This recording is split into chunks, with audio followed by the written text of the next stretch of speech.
कबूतर एकमात्र ऐसा पक्षी है जिसने खुद को शहरी जीवन के अनुकूल ढाल लिया है। कबूतर ने इंसानों से डरना छोड़ दिया है। कबूतर कहीं भी अंडे दे देता है। कबूतर बड़े पैमाने पर अंडे देता है और धीरे धीरे अपनी संख्या इतनी बढ़ा लेता है कि दूसरे सभी पक्षी खत्म होने लगते हैं। इकोसिस्टम में कबूतर का शिकार करने वाले पक्षी जैसे बाज और चील बहुत कम हो चुके हैं या ना के बराबर हो गए हैं, तो कबूतर अपनी संख्या खूब ज्यादा बढ़ा रहे हैं।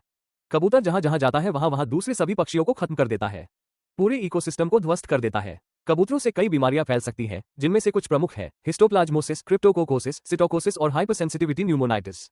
ये बीमारियां कबूतरों की बीट, पंख और धूल के माध्यम से फैल सकती हैं।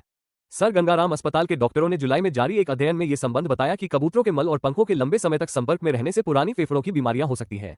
उन्होंने दिल्ली के वसुंधरा एन्क्लेव के एक 11 वर्षीय लड़के का केस स्टडी भी साझा किया, जिसमें कबूतरों के पंखों और मल के संपर्क के कारण उसे हाइपरसेंसिटिविटी न्यूमोनाइटिस नामक बीमारी हो गई थी।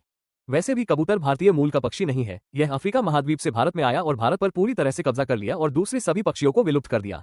जो जैन समुदाय मुंबई में कबूतरों को दाना डालने के लिए वर्षों से आंदोलनरत है, उस जैन समुदाय को समझना चाहिए कि कबूतर बढ़ाने से जरूरी है कोयल, गौरैया, मैना, बुलबुल, तोता, कीलहट, टिटहरी जैसे हजारों भारतीय मूल के पक्षी जो कि शहरों कस्बों से विलुप्त होते जा रहे हैं, उन्हें बचाना ज्यादा जरूरी है।